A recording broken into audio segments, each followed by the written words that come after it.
అందరికీ నమస్కారం.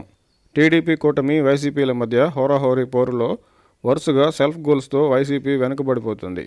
వైసీపీ స్వయంకృతాపరాధాలకు తోడు జగనన్న చెల్లెళ్ళు షర్మిల, సునీత గారు జగన్ గారి కేంద్రంగా చేస్తున్న ప్రచారం, వేస్తున్న ప్రశ్నలు, బదులుగా జగన్ గారితో సహా వైసీపీ నేతలు, ముఖ్యంగా షర్మిల గారిపై చేస్తున్న వ్యాఖ్యలు, ప్రతిగా షర్మిల గారి కౌంటర్లు వైసీపీకి చెప్పుకోదగ్గ నష్టాన్నే చేస్తున్నాయి. ఇంటిపోరు అలా ఉంటే సిద్ధం సభలతో వ్యూహాత్మకంగా దూకుడుగా మొదలైన వైసీపీ ఎన్నికల ప్రచారం క్రమేణా సెల్ఫ్ గోల్స్తో పక్కదారి పట్టింది. మొదట్లో వాలంటీర్ల చుట్టూ రాజకీయం చేసిన వైసీపీ కొంతమేర పైచేయి సాధించింది. ఏప్రిల్ నెల పింఛన్ల పంపిణీ విషయంలో టీడీపీపై నెపాన్ని నెట్టి రాజకీయంగా టీడీపీని వైసీపీ ఇబ్బంది పెట్టగలిగింది. అప్పటి వరకు బాగానే ఉన్న వైసీపీ వ్యూహాలు ఒక్కొక్క సెల్ఫ్ గోల్స్తో పక్కదారి పట్టాయి. చంద్రబాబు గారు, పవన్ కళ్యాణ్ గారు, షర్మిల గారితో సహా ఇతర ప్రతిపక్ష నేతలపై ఎక్కడో ఒక దగ్గర లాటదాడి, ప్రచార వాహనాలను తగలబెట్టడం ప్రజలు చూస్తూనే ఉన్నారు. అలాంటి సమయంలో జగన్ గారిపై జరిగిన రాయి దాడిని వైసీపీ శృతిమించి రాజకీయం చేయడంతో వైసీపీ అనుకున్నది ఒకటి, అయింది ఒకటిగా మారింది.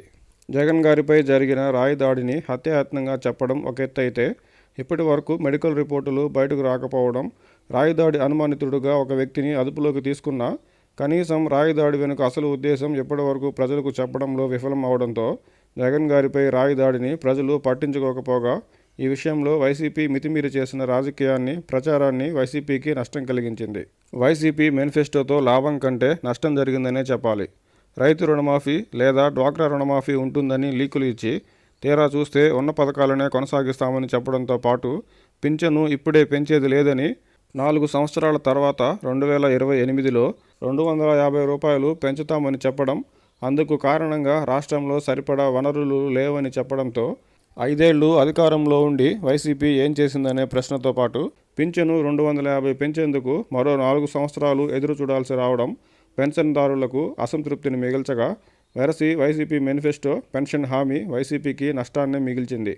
టీడీపీ జనసేన మేనిఫెస్టోపై వైసీపీ చేస్తున్న విమర్శలు, చంద్రబాబు గారికి వేస్తున్న ప్రశ్నలు బాగానే ఉన్నప్పటికీ మేనిఫెస్టోపై మోదీ గారి బొమ్మ లేదని, టీడీపీ జనసేన మేనిఫెస్టోను బీజేపీ మోదీ గారి మద్దతు ఇవ్వలేదని వైసీపీ చేస్తున్న విమర్శలు ఒకెత్తైతే, మోదీ గారు తన బొమ్మను వాడుకోవద్దని ఫోన్లో చెప్పారని, అందుకే మోదీ గారి బొమ్మ లేదంటూ వైసీపీ చేస్తున్న విమర్శలు వైసీపీకి లాభం చేయకపోగా, బీజేపీ మద్దతు టీడీపీకి లేదని చెప్తూనే పరోక్షంగా వైసీపీకే బీజేపీ మద్దతు ఉందని చెప్పినట్టు అవుతుంది కదా.